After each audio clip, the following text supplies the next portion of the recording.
If you have visionless leaders, purposeless leaders, leaders without focus, the nation can never move forward. But what about election? The process that brings these people to power, how do we fix that?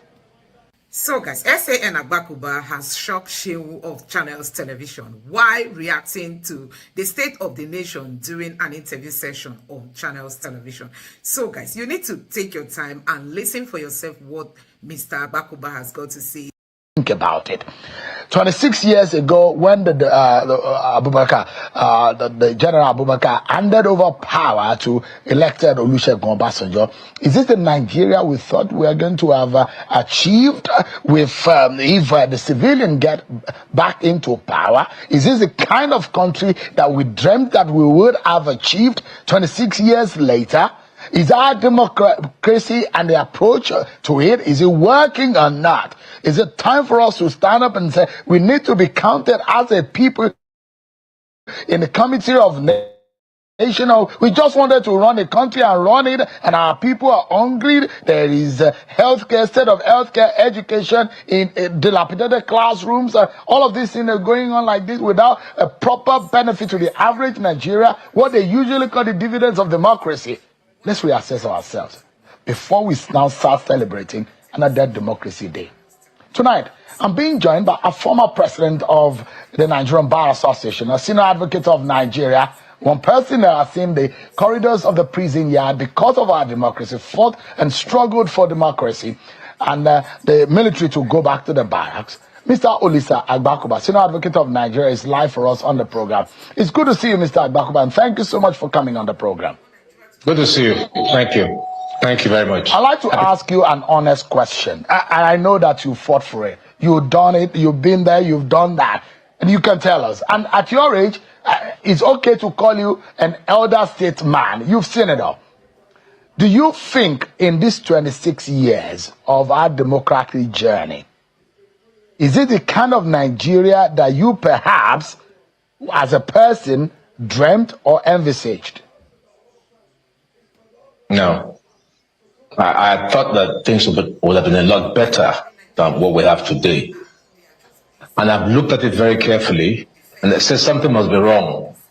But after, not even 25, let's go to 1960. Then we have military coups, in and out, then finally democracy since 2000. 25 years.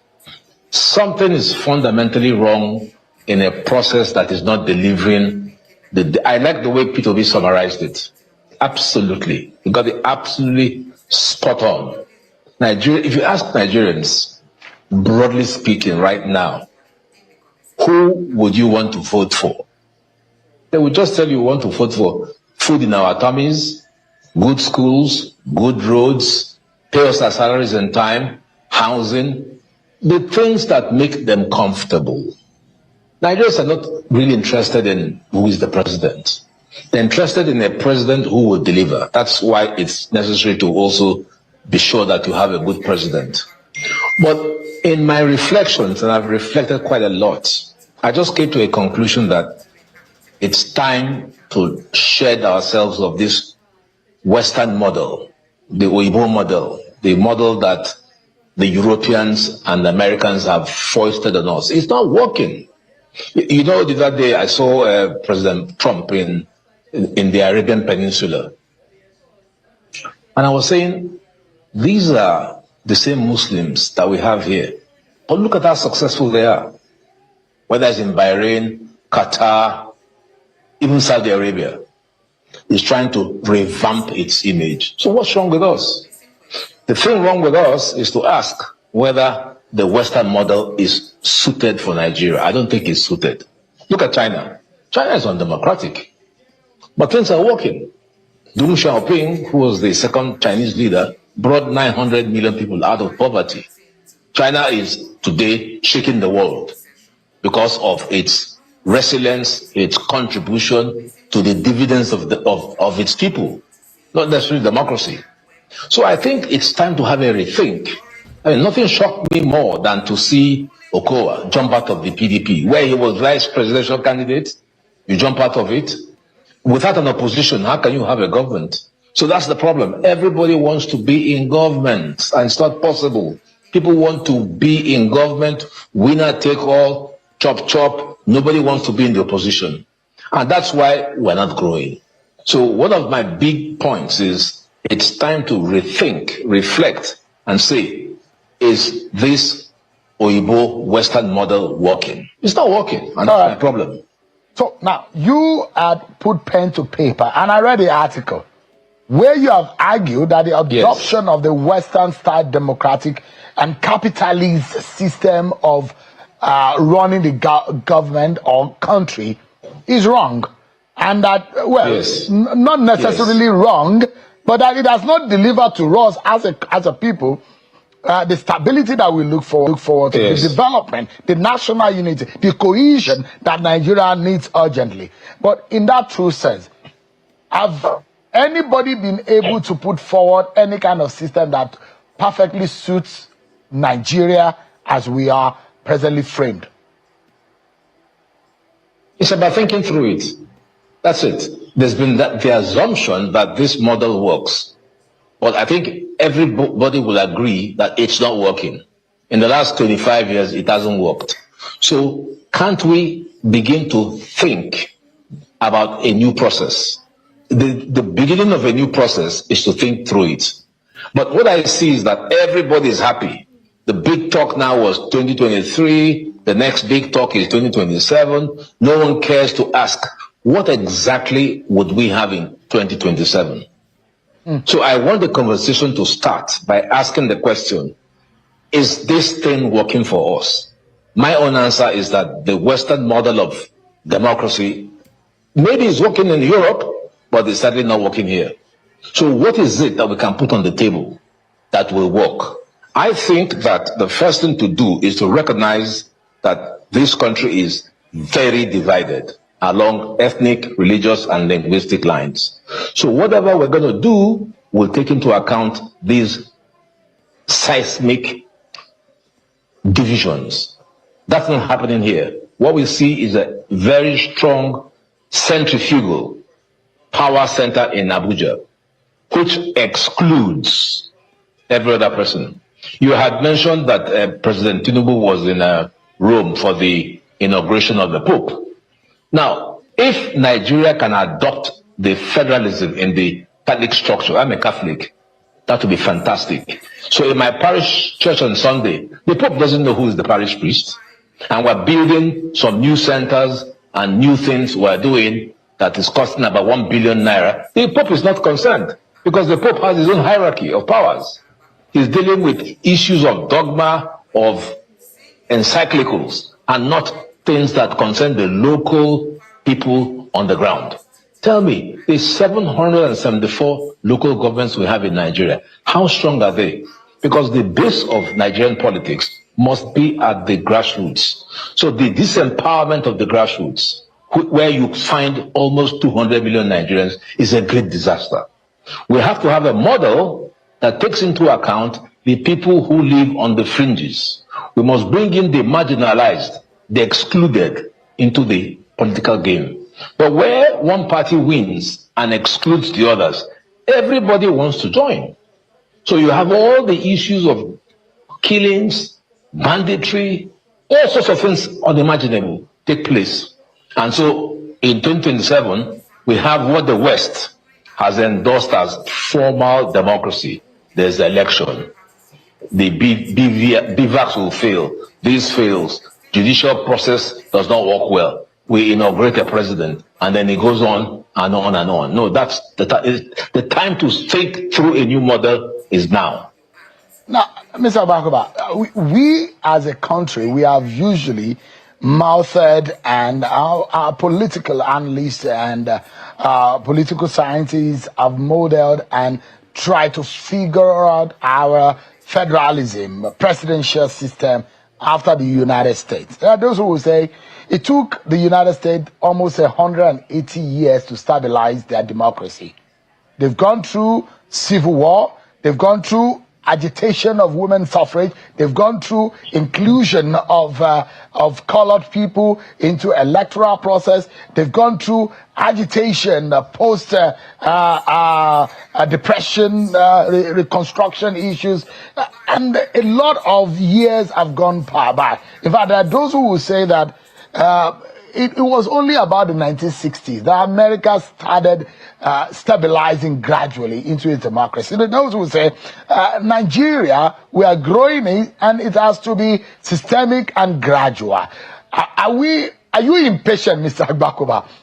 Thinking in the heads of a lot of Nigerians who think this system may not be working. There are those who say, if it takes America that long, are we impatient? Can we see it through? Whether or not, one way or the other, we will morph into what should be.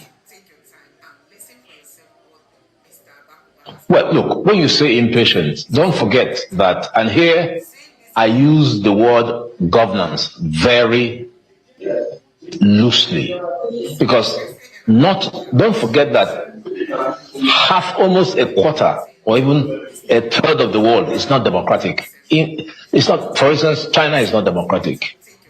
So the key question to ask as we begin to think through what we should do with a new governance system is democracy. It might sound very controversial, but we must confront this question. Is democracy the only model to consider? Is China not doing well for its people? If you took a vote of Nigerians, do you think that they would necessarily return a verdict on democracy? That is something we must not take for granted. I cherish democracy as a Democrat, but I'm not going to say I assume that Nigeria must be a democracy. China is not a democracy. China is only 11 years older than Nigeria. But look at the gap. I remember that the UAE came here in 1975 asking for money. But can you compare Nigeria and the UAE? So when you say, are we impatient? I'm a bit taken aback. Must we spend 300 years because the US spent 200 years? Can't we learn from the examples of those who have become developed? Well, my big example would be the UAE, developed as it is. China, 1.4 billion people, yet they have been managed. What made them successful? Can't we learn lessons from what made China successful? Here, we have a challenge about our democratic system. And I put that down to the Western political system that enables the person who wins to take everything. Now, if you take everything and exclude others, there'll be problems. But if you have a system, whatever it is, that it includes people, everybody, I don't know what that will be called. If you have a system that includes people, then I think it will be really, really beneficial. Right now, we have a big problem in having a system that excludes. I think you will find the biggest problem we have in Nigeria around exclusion. That, I think, is the biggest problem. Around exclusion. People are not taking part in the process. So, right, let's say 2027 is coming. So suddenly you have the big issue of coalitions, defections. Why? I have not heard many politicians talk about people, about the welfare of Nigerians, about their suffering, about their inadequate opportunities. I've not heard that. All I hear politicians do is every 4 years, they jump up, they become active. Once they get power, they disappear. Look at the ridiculous one in the National Assembly about voting being compulsory. If that bill were to pass, I, Agbkoba, will not obey it. I'll plead conscientious objection. I'd rather go to prison for 6 months than to obey it. Why would the National Assembly want to impose compulsory voting? Why don't they reverse the question and say, why are Nigerians not interested? What is the apathy about? Well, the apathy is that they don't get anything. If I know that I'm going to get something, there's an aspiration, there's an interest, you will find people coming out to vote. But if people see the same old trick, you come, you take my vote, you disappear till the next 4 years, there'll be apathy. So for all these reasons, Seun, I think we need to look for a new model. we need to look for a new model. So, and I'm thinking that something follows. Yes. Yeah, I'm thinking, is it that the public office is too juicy? It's too attractive.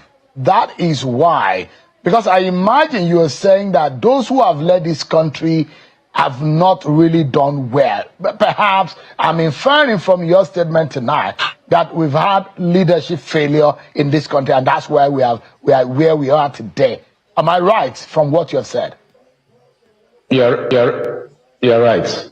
You're right. We've generally had. I mean, there've been some. We've had some good leaders, I must confess. But generally speaking, the leadership quality has been very poor.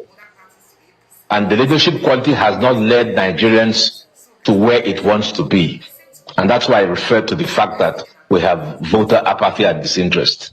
So unless we ask ourselves and interrogate the issue behind this lack of interest in voting, we will not get it right.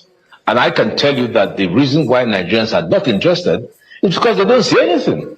You should take a trip around Nigeria. Lagos is not Nigeria, by the way, because some people who live here like us think that Lagos is Nigeria or Abuja is Nigeria. Go to the villages and see the suffering. So why is it that the politicians come to us every 4 years and then disappear, and they keep everything? What the American famous writer of a book called Why Nations Fail, called the plutocrats.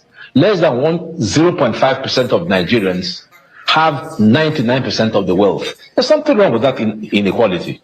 Inequality is something that causes tension and division, and it makes it easy for politicians to buy votes because people are so hungry. I don't blame anyone who takes 2,000 naira to vote because he's not got money. So we have to devise a system that includes, it's very important, everyone. The closest I think I can remember and recall of a political governance process that was put forward was by the late Dr. Agbkoba when he devised the 6 geopolitical zones, and even talked about, vice presidents coming from the different zones, but that didn't work out. So what you have here now is a federal government exercising complete political power over everything. Nigeria now is divided, as you know, into at least 2 autonomous governments, because I don't want to count the local government as the third. So you have the federal government and you have the state government. Have you ever taken a look at the budget of the prisons? Nigeria runs a federal prison system to the exclusion of the states. And they are spending between 11 to 15 billion every year to maintain the prison service. But they have no prisoners. They've got only one, and that's nnamdi Kanu. So if you've got no prisoners, why run prisons? Why don't you simply allocate it to the states? Why don't you? Why are you keeping prisons when you don't have prisoners? Why do you issue driver's license when that is not your business? That's the business of the state. Why do you have births and deaths? You have the marriage registry. What is the federal government doing registering me, registering my marriage? Is that not a local government function? Why are the local governments deprived of governmental things to do, and you keep them on busy? So you pack all the power to the center. You have only one IG. How can you have just one IG of police in a country and think that it will be free of crime? That's the problem. So we have to distribute power and include yes. Yeah. So here, for those who are democracy advocates, and who will say there are no options or alternatives to democracy. And if you have spoken highly about how the Chinese system has worked, what exactly are you saying in that sense? I'm saying that if China, which is not democratic, is working, what is making them work? And why can't we look at what is making them work without necessarily becoming a non-democratic state? So you think that we should sit down as a people and have a conversation, a national conversation, to begin to rethink our process? Is that what you're saying? Absolutely. I mean, because it's not working. Mr. Agbkoba, you've been around longer than much longer than I have. You've seen a lot of national conferences. Sure. And the reports of those conferences are gathering dust. Wasted effort and wasted money. Yes. Because they are wasted in the sense that if they are not utilized, what sense are they doing in the National Library or in the corners of the presidential villa? Confab is the latest one, is the last one of 2014 under President Goodluck Jonathan, and nothing has happened to it. If you are proposing that, how sure are we? Is there a political will of the government of the day to be able to put one together and convene a conference that may affect the structure of the government that the government of the day is running on? Or how do we even go about it, Mr. Agbkoba? I have no idea. I'm just one person, but I'm just throwing up challenges. My point to you this evening is that things are not working. Is there a danger if it is not urgently looked at? Of course. I mean, look at how the instability is growing again. It went down, but now it's growing again. So there's a point we're going to get to where, I don't know, it's a dangerous country. It's an extremely dangerous country. Let's face it. Let's not lie about it. Nigeria is an extremely dangerous country crying for leadership. And to your point about all these national conferences and why do they not work, they don't work because the people who have hijacked power, the kleptocrats who have hijacked power, don't want it to work. They are not about to expand the space to include everybody. They like it. And that's the problem. So there are ways, let me be frank, there are ways, I'm going to be brutally frank on your program. Military coup d'etat. Sensible people coming to the table and saying, let's stop this nonsense and get Nigeria going. Communism, the China way. We have to face it. We've got to face it. You that I'm talking to, Seun, I started this thing at 29, now I'm 72. So we've got to be realistic that things are not working, absolutely not working. So there's no point lying. I marvel at the other day I was just looking at my online program at they called it the what do they call it now? The bridges, the infrastructure of China. During COVID, China built in 9 days a 1,000 bed hospital. 1,000 bed hospital. If they can do it, what's wrong with us? Is it not time? Or part of the problem too is we lack visionary leaders. So we've got to be able to find somebody that can lead us out of this morass. But if whether we're the morass, we are. Do I have the full answers? I don't. But these are the options. We have to look at options because Nigeria is going down. And there are good people that you can pull together to make it change. It's not difficult. It's not difficult. We are too greedy here, our politicians. Can you ask yourself, and please next time invite Mr. Okowa, because he is, for me, a big disappointment. A man who was vice presidential candidate on a major political party jumps out of that party claiming that the party is no longer relevant. The party that took him from councillor to local government chair, to commissioner, to SSG, to governor, to vice presidential candidate, then it's no longer relevant. Ah, boy. No. That takes the beating out of Nigerians. And I think more defections are coming. Everybody now wants to be in the APC. But why can't you be in the opposition and grow it and challenge the APC, giving us a potential to make choices? We say, oh, it can be APC because they can do this. Some will say, no, it is PDP or whatever other party that there is. That's the choice we're looking for. Why can't we get there is the problem. All right. We are held down. Yeah. Mr. Agbkoba, you are a pro-democracy advocate. And at 70-something, you are giving up. I'm still in my 40s. I don't know. No. don't misquote me. I haven't given up. No, I mean, you said that this democracy is not working.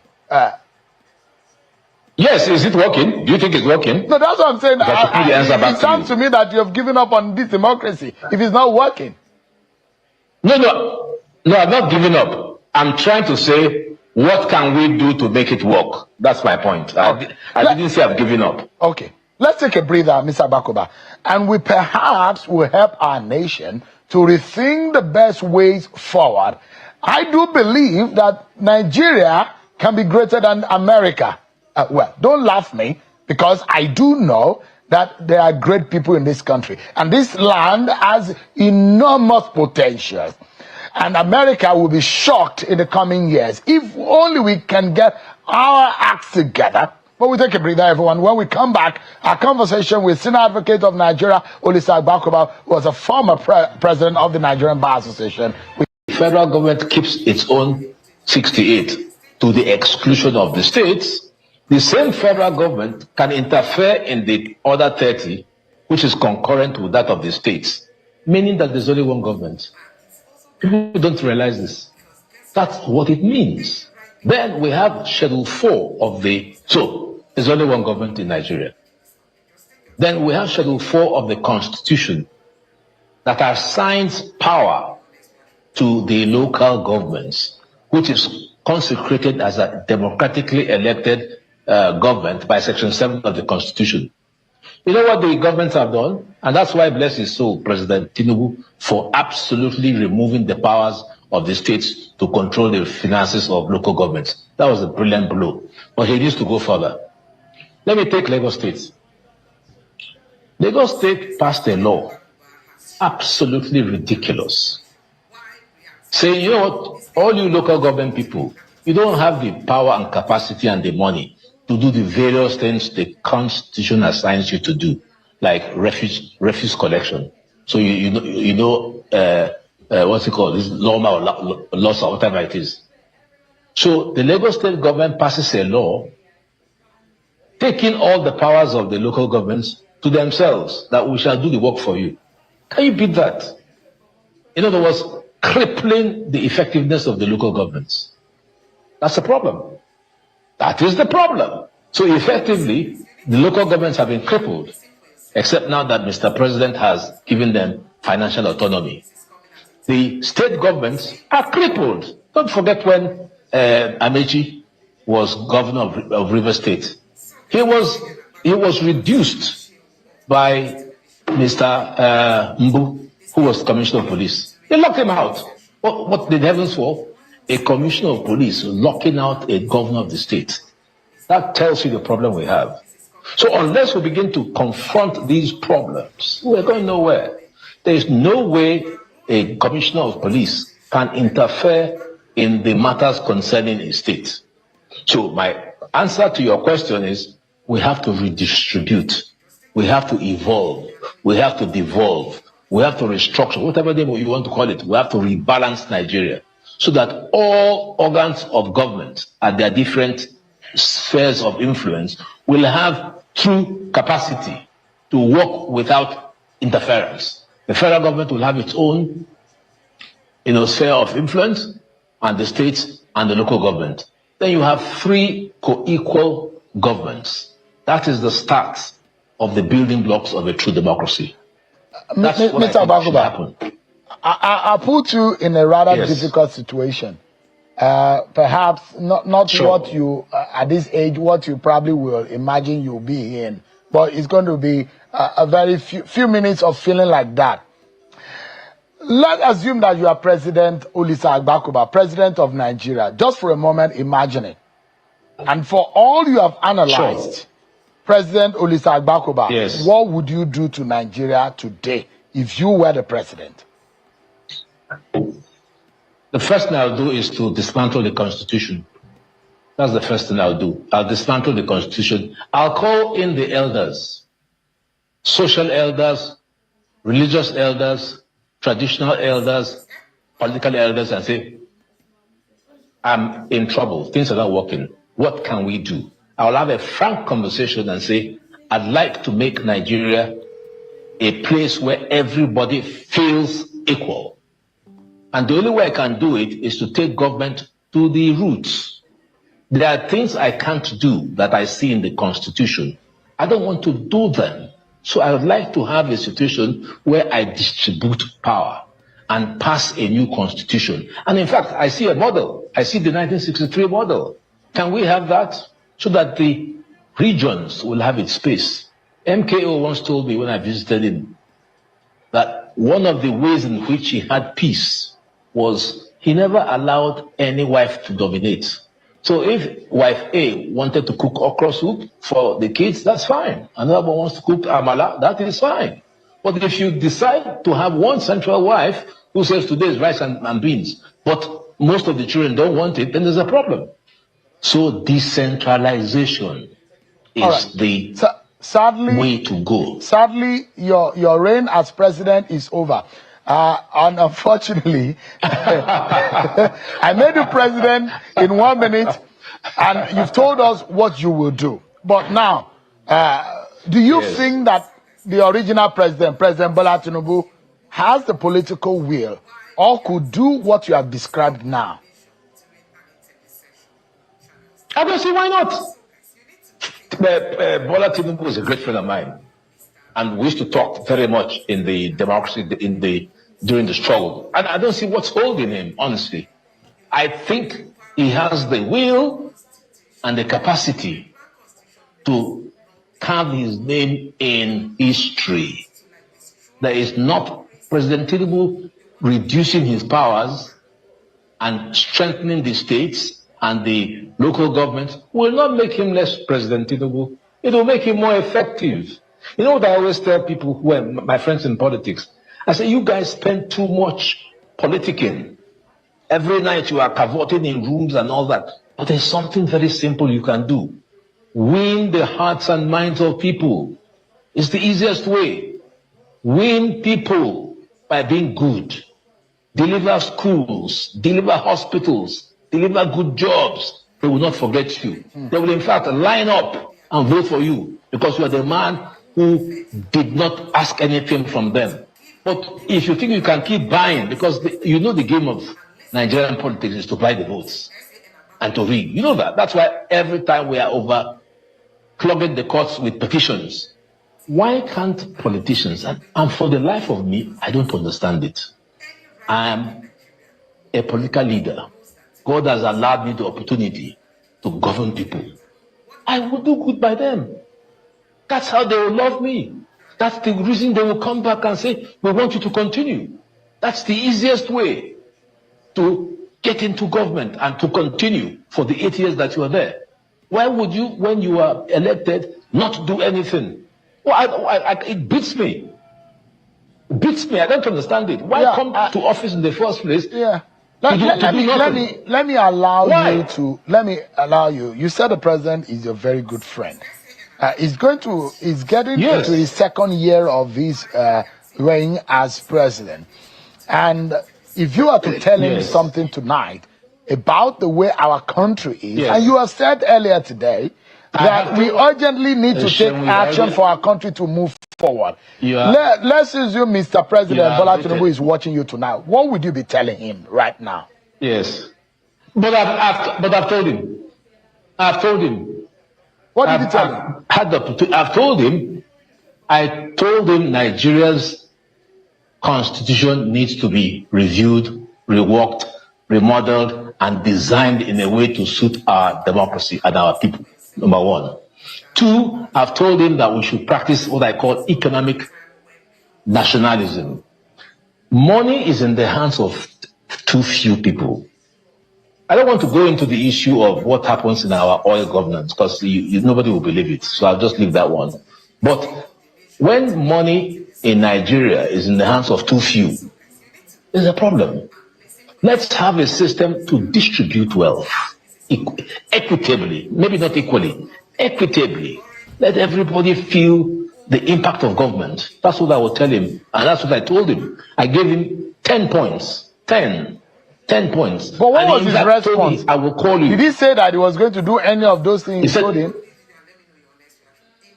He said that he will call me. I'm waiting for the call. I'm waiting for the call. How long was this? How long was this? Tinubu, this was actually at Akpabio's birthday celebration in Abuja, where I gave the keynote speech. And I gave them 10 points that if they put in place will change Nigeria. It's not difficult to make Nigeria work. That's the problem. 2027. Yes. It's going to be another milestone. Either we like it or not. If nothing changes. The merger, the coalition, and you were very frank, and you don't like the manner in which what happened in Delta PDP happened. But those who are saying that status quo will be retained if opposition does not get serious. What, looking at the crystal ball, what do you see for 2027? I see a completely weakened opposition, which has started, unfortunately. If I have to be realistic, I don't see the opposition. I don't see it, because if the opposition wanted to win my heart, I mean, in Romania yesterday, there was a big debate as to whether a pro-Trump president will win. The reverse happened. A pro-European president won because he engaged the people. I don't see the opposition engaging anybody except carpet crossing and defecting. So on for 1-2 hours just to see people pinching money around. You can see everybody want to develop Nigeria. So these are the two broad points I think we need to take into account in reimagining a new Nigerian experiment. Otherwise, I started at 29. I keep saying this. Now I'm 72. So you, Rufai, I know you're a young man. 20 years down the line, you'll be saying the same thing. So if something hasn't worked for all this time, is it not time we think through a process? My final point would be, let us stop this nonsense about saying that the APC wants Nigeria to be a one-party state. It's the opposition. It's the opposition. If a guy comes to my wife and takes her away, who would I blame? The guy or my wife? So I don't blame the APC. They want to win power. And the reason why this is so is because it's a winner-take-all. Nigeria is not at the point where we can afford this winner-take-all process. We must include. How that will be done is beyond my own competence. But I think that those are the building blocks for a new Nigeria. Okay, since you're speaking on inclusivity, I would like to get your thoughts on this issue of rotational presidency, because the conversation is that the bill has been rejected that proposes that the presidency should rotate around all of the geopolitical zones. And won't this be a solution to cure some of the marginalization that we see many groups speak of? Other people are saying that, well, this will institutionalize mediocrity. Where do you stand when it comes to the rotational presidency? It's part of the element of constitutional democracy. It happens in Belgium. So in Belgium, there are two distinct ethnic and linguistic groups, the Walloons and the Flemings. And they share power, they rotate it. So if you do that here, and you include people, I know that I'm from the Southeast, and that I have a process, a voice in what plays out in the executive system, then I don't feel as if I'm a loser. But right now, this winner-take-all thing, it's doing us severe damage. So inclusivity needs to be properly constitutionalized. You recall that the late Chief Dr. Ekweme was the one who first proposed the 6 regions. I proposed 8, creating a middle belt, and so that's 7, and creating something out of the South-South, 8. How that will work is not for me to say on this short program, but that's the building block for Nigeria. And the reason is clear, the evidence is clear. Why not moving forward? Don't you see Trump roaming around the Middle East, roaming around the Arabian Peninsula? And I say, but these are also Muslims. How are they so advanced? They don't have democracy. China doesn't have democracy. Yet they're advanced. Then we pretend that we have Western liberal democracy imposed on us, and we're going nowhere. So it's time to reimagine the process on the grounds that the patient has been in the hospital and is not recovering. So let's jettison this nonsense about the Western model, which they have imposed. Let's jettison it. Even the Western democratic model is failing in America, with Trump causing problems everywhere. So we need to build on something that is local to us, that works. And what is local to us that works is inclusion. If everybody feels that they are part of the lunch, I'm not talking about corrupt lunch, I'm part of the power sharing, then we can move forward and we can develop Nigeria in the way that, I was so ashamed to see small countries like Qatar, UAE, Abu Dhabi, Trump romping around the whole place, feeling good. And here we are in a rotten country with all the resources we have. We've got to put our best foot forward, and we're not doing that now under this Western liberal democratic process. Okay, looking at the state of the democracy in Nigeria today, I think one component that we can also talk about is this concept of voting and voter apathy. That's why in the House of Representatives they're looking at making voting mandatory. What are your thoughts on there? Because I think that if we're looking at the reasons why people may be hesitant to vote, it could speak to your point about inclusivity or the lack thereof, or a democratic system that doesn't actually work. So what are your thoughts on making voting mandatory? Do you think that's something that Nigeria should be focusing on right now? Absolutely not. How can you make voting mandatory? Voting will be a process that will animate Nigerians if they see something, if there's a return. So you got to make it mandatory, pass a law. Nobody's going to come out. You make voting attractive by promising people dividends of democracy. That's what makes people come out. But if it's so apathetic, people have this idea that every 4 years we have formal democracy and people are asked to vote and they don't come out because they don't get anything. They don't get anything. Look at me here at 72. I haven't got a dime, no advantage from the government of Nigeria. Why would I want to vote? Why should I want to vote? If it comes to the elections coming in Anambra in November, then I'll be keen to live here to go to Anambra to vote. Why? What do I get? So there's the apathy caused by a failure of development, by a failure of governance, by a complete breakdown. That's what's causing it. Two questions, sir. Number one, is it with these morally bankrupt politicians and traditional rulers you think we can get it right? Politicians that you know will manipulate whatever system of rotation that is there, where elections are challenged in the first place, and afterwards, once the politicians emerge, we will now decide and say it's the will of God and keep deceiving ourselves when we should call a spade a spade. People will steal elections in this country. They'll tell you to tell them it's the will of God. And is it with traditional rulers, with scandals everywhere? I'm not saying they've not been an agent of good in some instances, but we see the scandal and the flamboyance of traditional rulers. Is this the cocktail we want? No, I agree, Rufai. We're in a very bad way at a point of despair. But you see, we've got to do it. We have to do a diagnosis. There's no one right answer.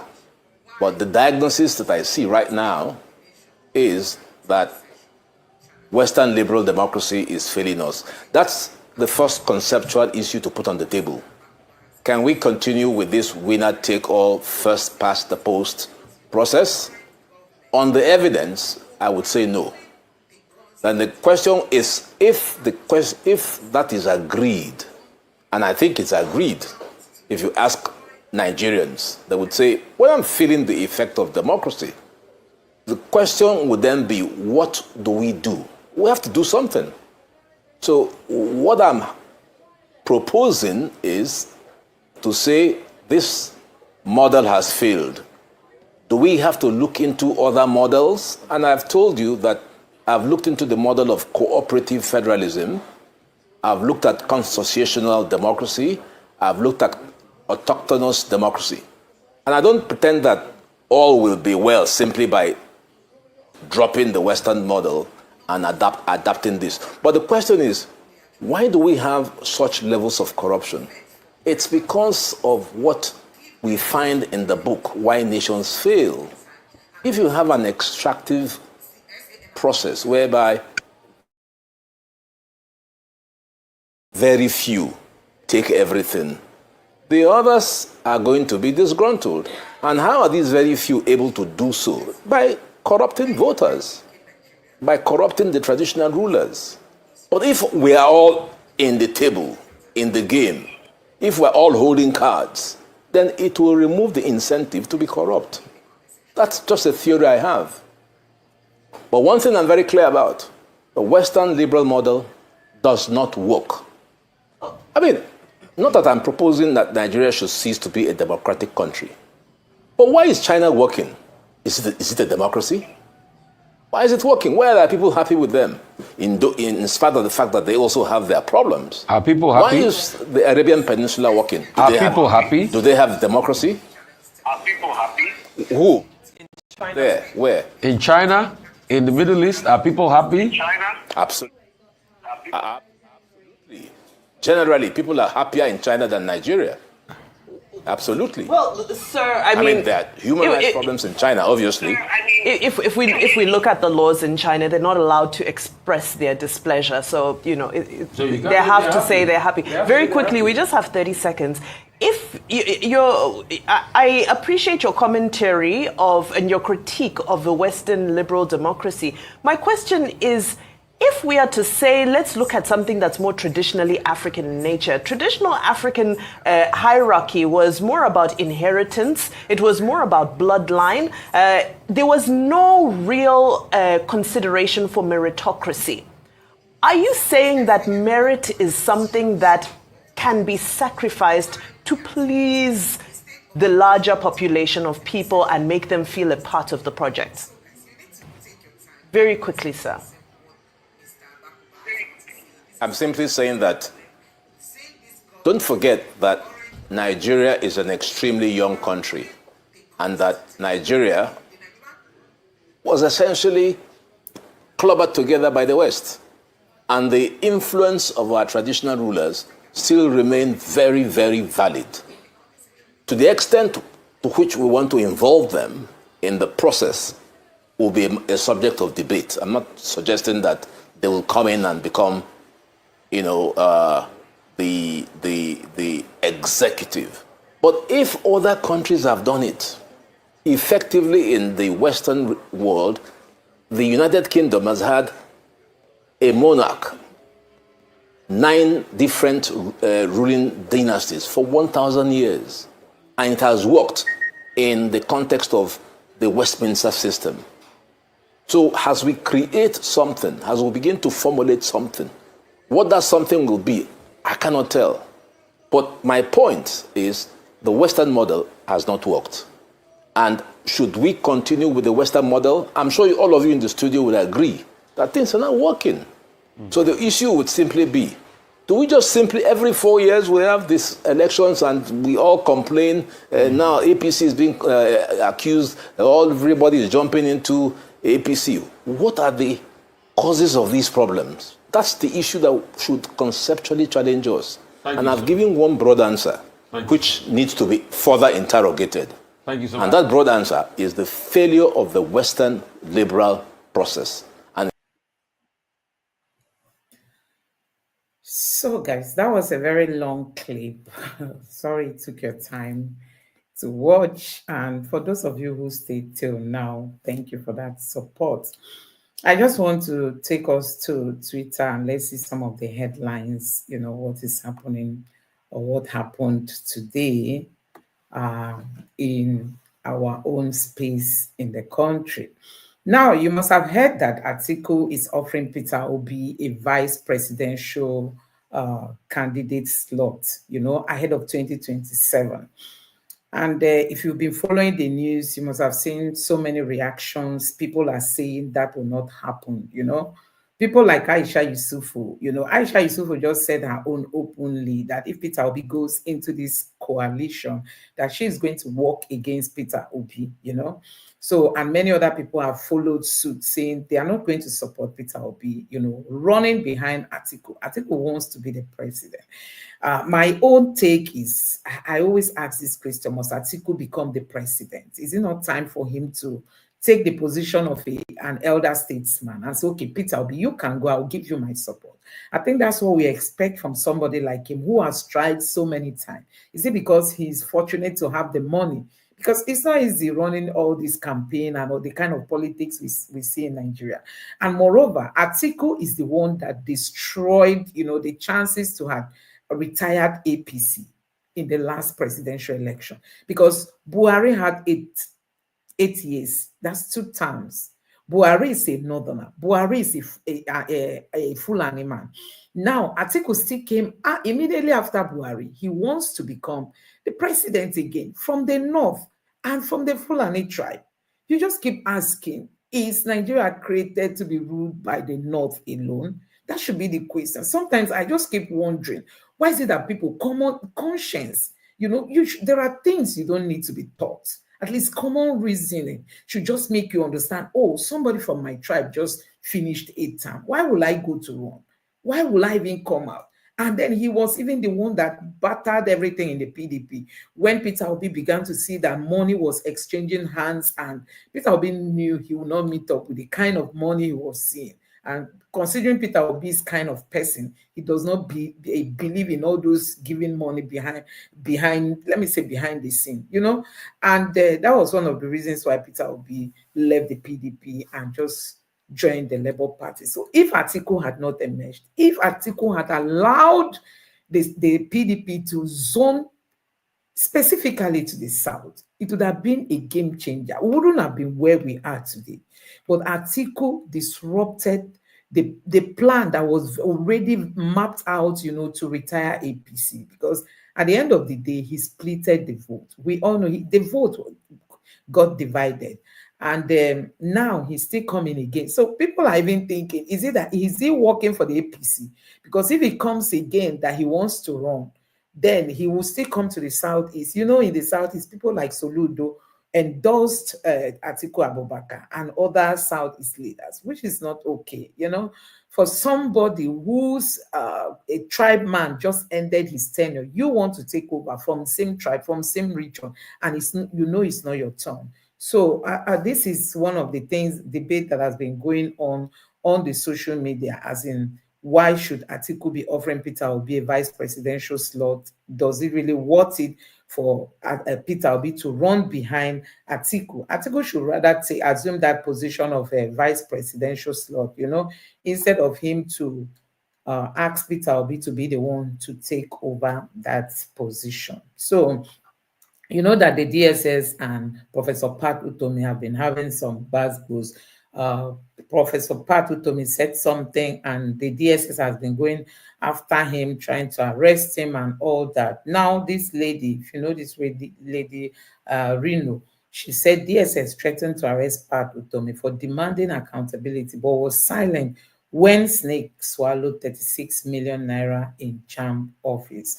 So there have been a lot of reactions. I've seen some people on Channels Television who came to defend the DSS, that Pat Utomi made a statement that he shouldn't have made and all that.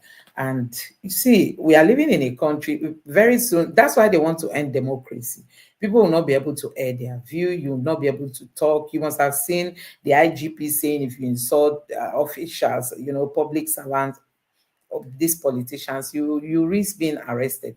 And they came out and began to arrest people that made videos and all that. It will get to a point where you will not even be able to express yourself because of these selfish politicians. Now, this is their Seun Agbkoba, the one you just listened to. He said, I'd rather go to jail than vote by force. The bill to make people to vote by force, the APC is trying. I don't know why they are proposing that bill, to whose favor it is, I don't know, but he's against it, and he's saying it's better for him to go to jail than to be forced to vote against his own will. So he actually said it in that video, that by the time politicians begin to give people dividend of democracy, you don't need to beg people to come and vote. During the election, see people like Peter Obi, why did he gain that traction in the last election? People looked at his record. People saw what he did, even though some of them will say, what did Peter Obi do? Because he didn't build a skyscraper, because he did not build all those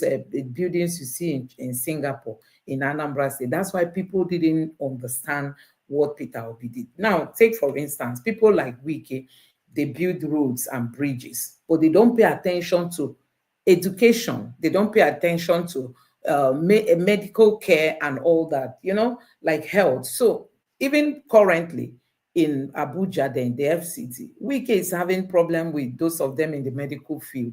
They are saying he's not paying attention to them, he's not listening to them and all that. But he's busy building roads because Wike likes the one that eyes can see so that he will be praised, But people like Peter Obi, who does not do his things to show up, he went to Anambra and revamped education.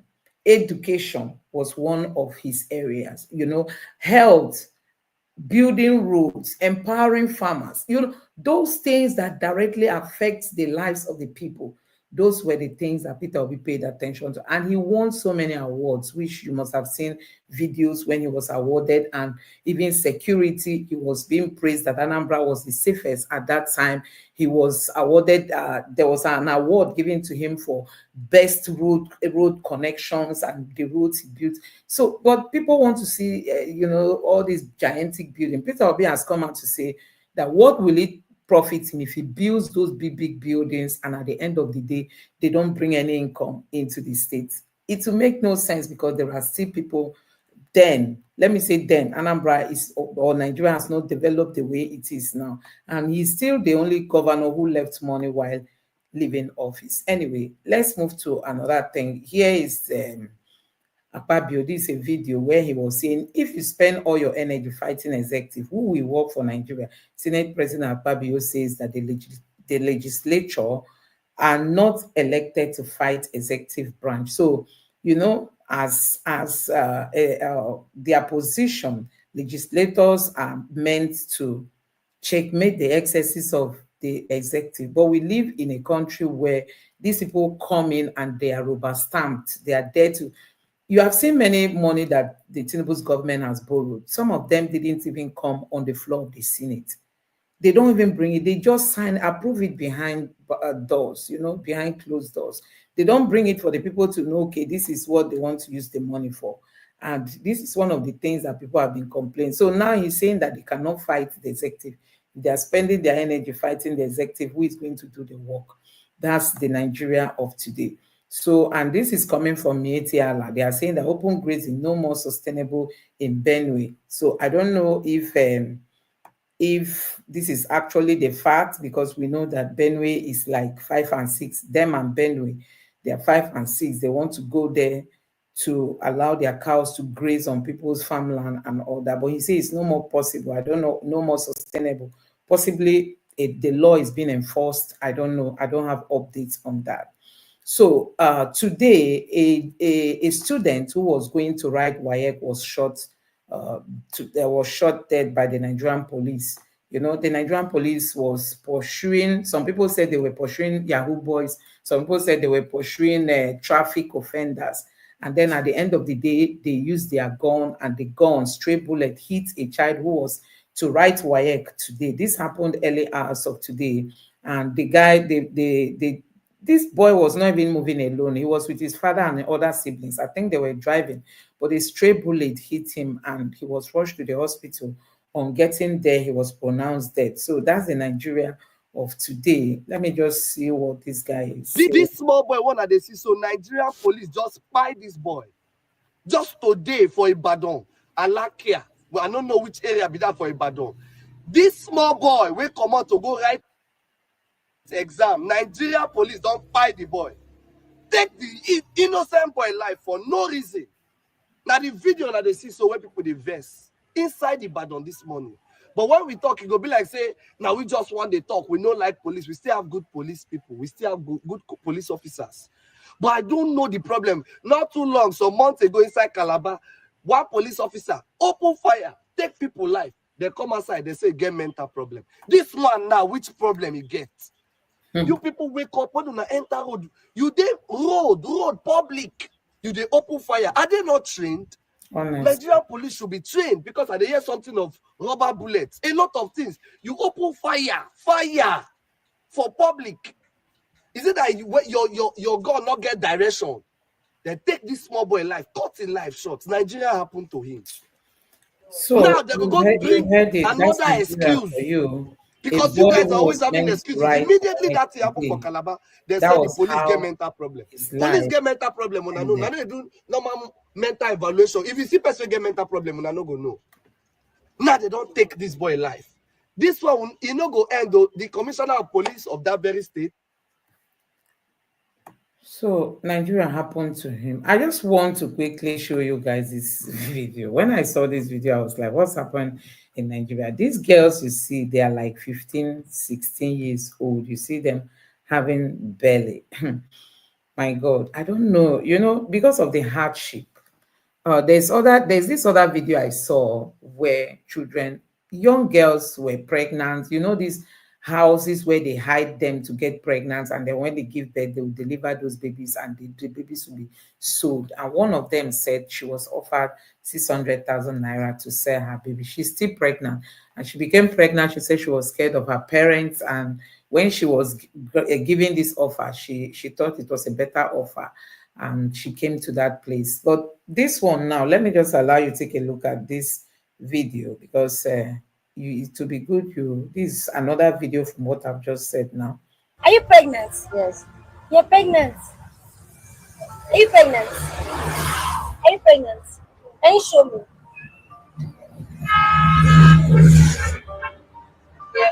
How old are you? I'm 16 years. You are what? 16 years. 16. Yes. How old are you? I'm 16. What year?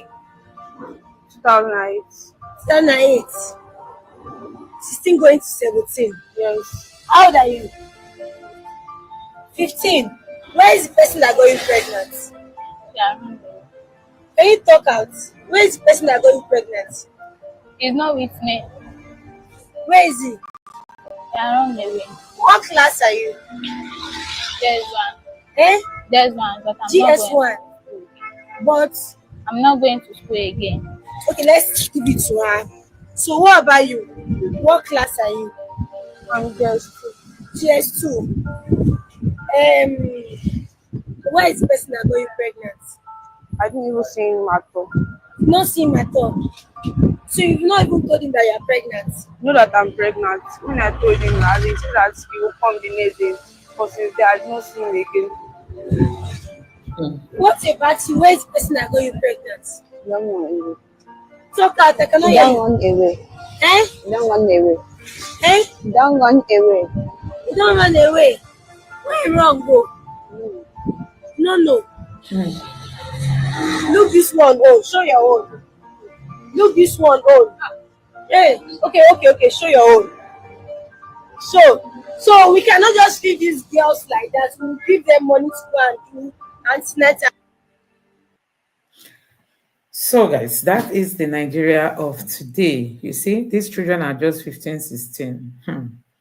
Now, wow, Nigeria. This is the country that we have today, the kind of leaders we have. Poverty everywhere, no empowerment, people just doing whatever they feel they want to do. It's so sad that we are here as a country, honestly. You know, it's really so sad.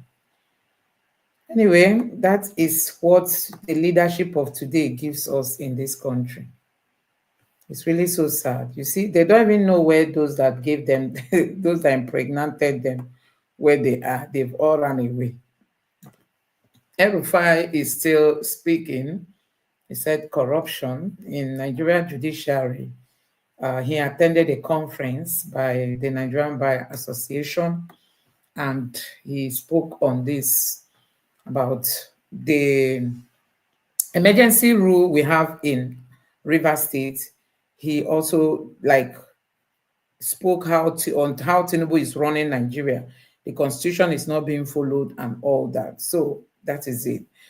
This person, Badamosi, declares Atiku's presidential ambition dead, says Peter Obi's only coalition is with Nigerians. Okay, Peter Obi's only coalition is with Nigerians, that there's no point going to have any coalition with Atiku. Just like what I told you people, Atiku is not supposed to be wooing Peter Obi to come and join him. Atiku should just retire, you know, he should retire, should be an elder statesman and tell his supporters to vote for Peter Obi if really he's working to make sure Nigeria works. At this point, he should retire.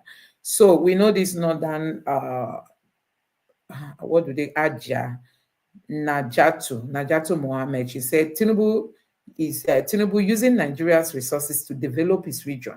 Everything about his government is Yoruba. So yeah, Tinubu is developing. That's the same thing Buhari did. So we cannot just say it's Tinubu alone. It's the same format. So these leaders, they are not patriotic. If they really want Nigeria to succeed, you will not concentrate in your own area. Ask me how many Igbos are working with Tinubu. Just use your brain to count how many Igbos are working with Tinubu. What is the positions they are holding? What positions are they holding? An Igbo man cannot become EFCC boss, cannot become a minister for finance, cannot become. There are areas you don't even. It's like a no-go for any Igbo. So the federal government is planning to sell the houses belonging to MFLA, and you know what that means. They are going to share it among themselves. They are going to be the ones to buy it and buy it at ridiculous prices. You know, don't forget that recently EFCC was accused that some of the jewelries and all the things they recovered from people were missing. We have a country that nothing is being accounted for. You know, nothing is being accounted for. We're told that termites ate money. We're told that, no, termites ate receipts. We're told that snakes swallow money. We're told that monkey. There's no kind of news you'll not hear in Nigeria. Now, MFLA, federal government is offering to sell houses that belong to MFLA. And you know what that means? It's going to go to them. It's going to go to them. Not them, you know, these politicians. So I don't know what is happening in Nigeria. Now, this person tweeted and said, today 50 persons were by terrorists in Castina and everywhere is calm. 50 persons. So the death of Nigerians, the lives of Nigerians worth nothing. So even if they say it's 100 persons, to still mean nothing to our leaders. You've seen Akpabio said they cannot fight against the executive because they are meant to work in favor of the executive. That is it. So this lady is said to be a Christian from Zamfara State. So she converted to a Christian, and now she's to face Sharia court on Friday for switching religion, meaning because she converted to Christianity, she's going to be facing Sharia court. Possibly they might just like sentence her, you know, all those stuff. Anyway, that's the Nigeria of today. This is coming from the Southeast reps have called for the JAM boss to resign. You know, we've been on this topic on the JAM boss and how Igbos were targeted, you know. So lawmakers not elected to fight executive. That's Akpabio. This is the headline. The one you saw previously was just the video itself. So this lady is raising alarm over a particular hotel in Lagos. She's telling especially those in the diaspora that if you visit Nigeria, you shouldn't visit that hotel, because if you like go to the toilet, somehow they will lock you up and try to buy you. Hello everyone. I have to come out live like this to let people see my face. I'm not lying. The restaurant, restaurant, yes, second door after the female restroom. Go and check it. Hello, Wadi, reporter. Hello, Sibe, hello, wo. Ẹ̀yin hello, wo tó ń ṣẹlẹ̀ níbẹ̀. A lot of people ti kú. A lot of people tell wọn rí mọ́. Mo wá bọ́ta, mo wá sọ pé awareness. People are saying, oh, you are spoiling people's business. No, I'm not spoiling nobody's business. Anyway, I'm going to show you the video that she made so that you will see it for yourself. I'm going to show you the video that she made. This video, I don't know, I couldn't verify this video. This is a video of the Nigerian military. They were like, let's bomb everywhere, let's scatter everywhere. And this person says, see them destroying properties in Olu. Olu is in Imo State. So, but I don't know how, if this is a recent video or an old video. Everywhere,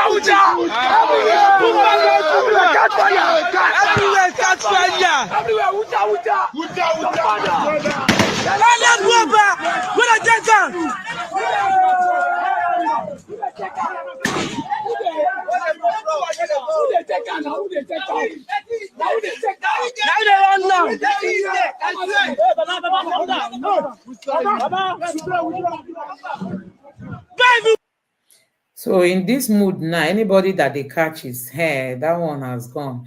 You see this thing they are doing, they can't do it in the north. They cannot do it in the north. You know Bello Tuji, the bandits leader in Zamfara, Sokoto axis. The CDS said he operates underground. They cannot go to get him. But assuming this man was in the southeast, even if he's operating underground, they will bump everywhere, telling us that they are looking for him.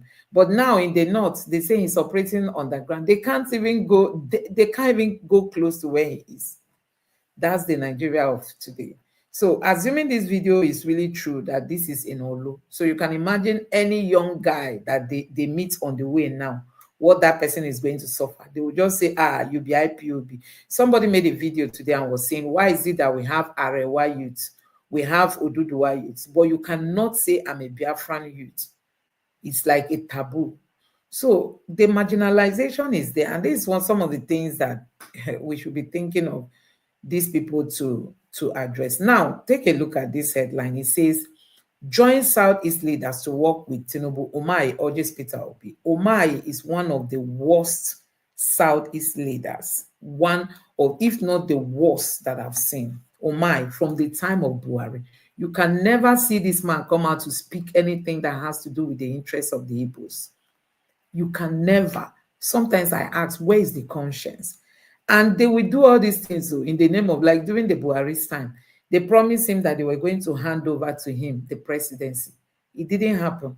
Now he is licking Tinubu's leg all over. The Southeast is going to endorse Tinubu. Now he's asking Peter Obi, come and join the Southeast lead. Do we have leaders? Does Southeast has leaders? Do we have leaders? Do we have leaders? And we see the headsmen ravaging places and nobody is speaking. It can't happen in the north. An Igbo man cannot go to the north and begin to destroy businesses and people's farmland, and then the northerners will leave you. It cannot happen. But in the southeast, have you ever seen Umai speak in the interest of Ndibo? He cannot, so that he does not provoke his masters. Now he's asking Peter Obi. These are people that are supposed to work with Peter Obi. The level of betrayal among Igbo leaders is something I can still not understand. It's the same Igbo leaders that said people like Soludo, Peter Obi cannot win. Peter Obi cannot rule Nigeria. Peter Obi cannot. But you saw what happened in the last election. If not for INEC glitch, tell me if Peter Obi did not win that election. But because Soludo feels playing this, I don't even know how to describe it, what he did against Peter Obi. He thought that would help him, but it has not helped him. Look at him now, Professor. What has he achieved in Anambra? He built government house. That's the achievement. People were wondering, what did Tinubu go to Anambra to commission? No key project, no signature project. He has done one thing. He's breathing, panting, like somebody that climbed a mountain. But Obi them that won awards, numerous awards, as at that time, nobody had, Peter Obi was not going about making noise. Nobody even knew some of the achievements Peter Obi achieved until he started running for the presidency. Because he was there just for the people. But Soludo is doing his own, posting it that he built a government house. Anyway, we have the worst set of leaders in the Southeast. Look at Nnamdi Kanu. What is so difficult for these leaders to come together?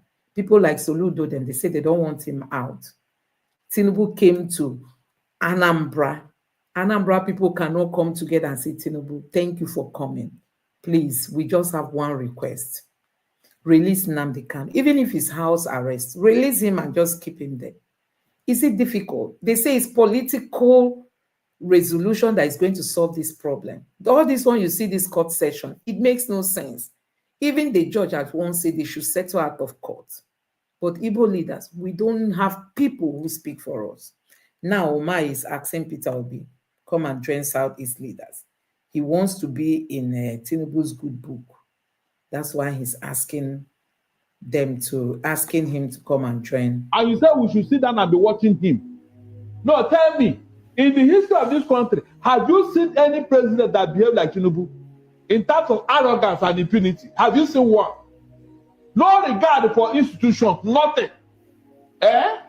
So we should allow him to finish the whole thing. They will not wake up. It's impossible. It is practically impossible. By 2027, Nigerians will shock Tinubu. He will know that no, it's not as if monkey clever, monkey clever. It is when the trees are together. Oh, okay. Now let me come to Atiku.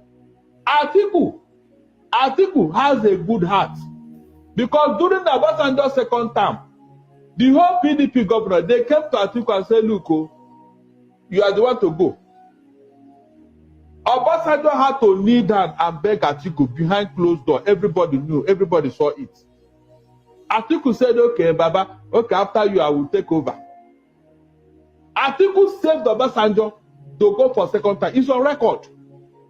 If he was not a good man, Obasanjo wouldn't have selected him from Adamawa, where he was already a governor. It's not in doubt.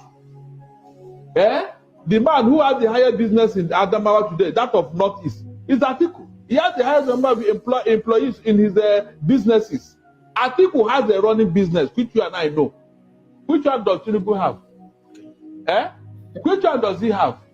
Let us start from there. Because it's time we begin to look at people's character and morality. It's important. Atiku, he has the largest number of businesses in that axis, and he has employed a lot of people working for him. So with this, Mr. Okoro, is that not enough for him to even have a political goodwill from all these things he's doing for his people? Is that not enough? Which one does Tinubu have? Which company? Which company? No company, except using politics. Politics, is it a business? All right. Okay, Barrister, I want us... Politics, is it a business? Politics. Oh my God. So guys, you heard that one. There is no need for explanation. This one says it was during an attempt to apprehend the traffic offender that a policeman who is already being investigated by the State Police Command allegedly aimed a shot at one of the tires of the car, which missed the target, the government explained. So it's the guy that wanted to go for his WAEC exam that was shot dead. That's the explanation he's giving. This is Akwa Ibom State Governor. He said, hardship, Tinubu inherited Nigeria's problem, deserves support. He wants people to come and support Tinubu, that after all, it's not Tinubu that started the problem. You know, people should come and support him.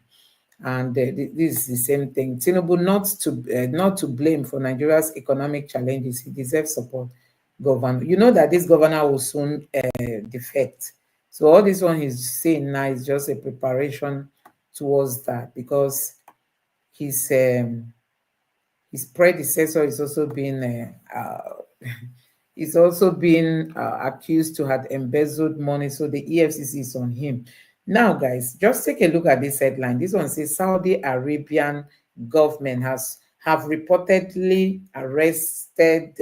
Okay, sorry, let me read again. Saudi Arabian government have reportedly arrested the wife and mother of Ado Aliero, a leading figure among Nigerians armed bandits in the city of Medina. So you see, Saudi Arabia is the one arresting all these bandits and their related ones and all that. Last time, UAE gave Nigeria a list of those sponsoring terrorism. See, today they didn't prosecute them. Now, Saudi Arabia even knows the bandits in Nigeria and even knows their wives and their relatives. They are now the ones arresting them. But if you come to Nigeria, everything, they treat it with kids' gloves. Nobody really wants to do things for this country to work. I mean it. Regime. There's not. If you calculate all the old regime, whatever happened to this country, both military regime, there's none as corrupt as this president regime, this Tinubu regime. There's not. If you calculate all the old regime, whatever happened to this country, both military regime, there's none as corrupt as this president regime, this Tinubu regime. There's not. If you calculate all the regime, whatever happened to this country, both military regime, there's none as corrupt as this president regime, this Tinubu regime. There's none. If you calculate all the regime, whatever happened to this country, both military regime, there's none as corrupt as this president regime, this Tinubu regime. There's none. If you calculate all the regime, whatever happened to this country, both military regime, there's none as corrupt as this president regime, this Tinubu regime. There's none. If you calculate all the regime, whatever. So this person is saying that if the votes of Atiku, just like what I said, Atiku splitted the vote that him and Peter Obi would have gotten, and that was actually where the failure began. So Peter Obi was in Abuja today. They have a coffee session, with some youths, and just like Peter Obi is always good at engaging with all that. So he had a very good time with them, and they were really happy. Today in Nigeria, a professor is paid 400,000 naira. If you're lucky to be paid, he can't even buy $200. No, about $250. If you're lucky to be paid, you can't buy a car. The qualification to be a National Assembly member is class 5. The National Assembly members were given vehicle of 160 million naira. A professor is paid 400. So in a year, he earns 4.8 million. Call it 5 million, around it. So if a professor wants to buy the car they gave to National Assembly member, whose qualification is class 5? And to be a professor, you have to be a degree holder, be a PhD holder, lecture for 10 years before you become professor. For you to buy that car, you need to skip your money without eating everything for 32 years. You can multiply it 5 million times. Oh my God, Peter Obi knows how to do stuff, honestly. Why would I aspire to be a professor? Why are you going to have people to lecture in the university?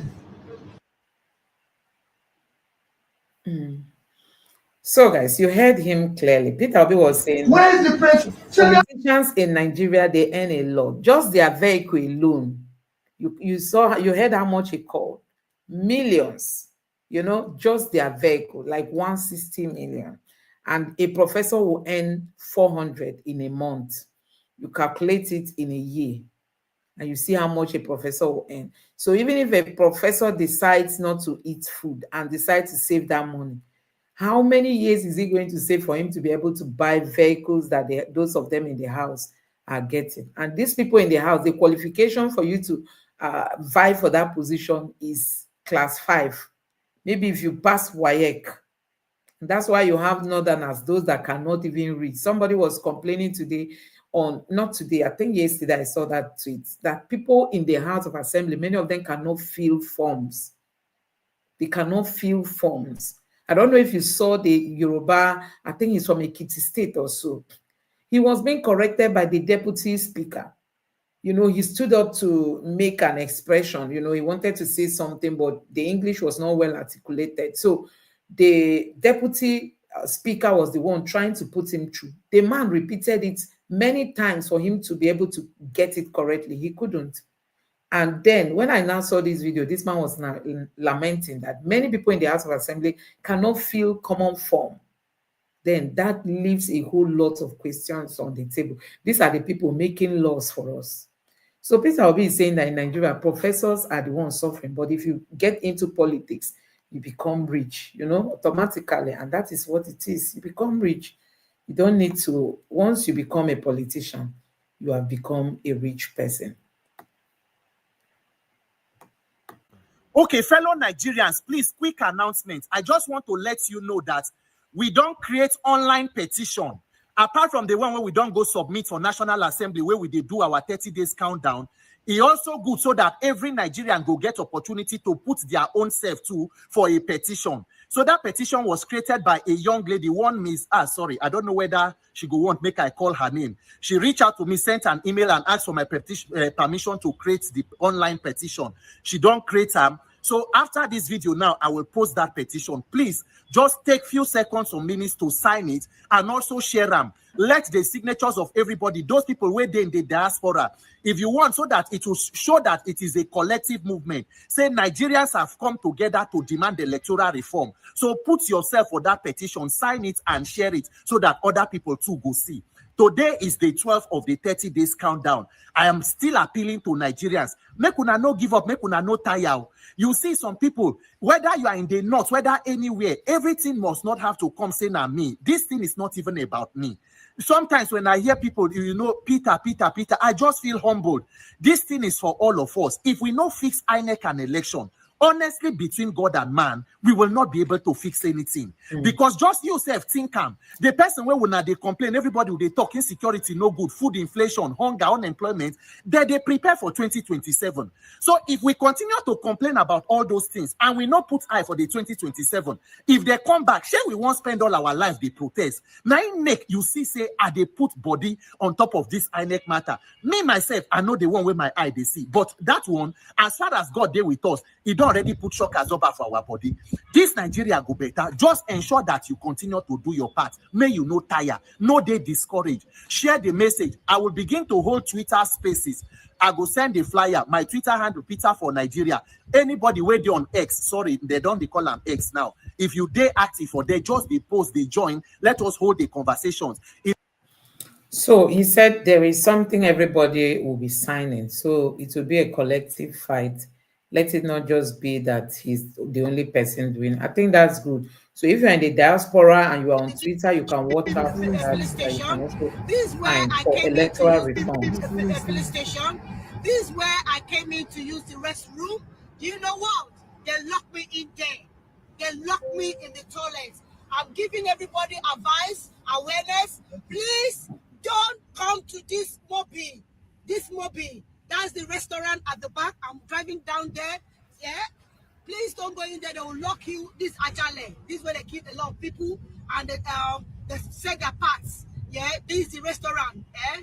38 restaurant. Please don't come in here. I'm telling you, this is restaurant. This is the restaurant. This is the restaurant.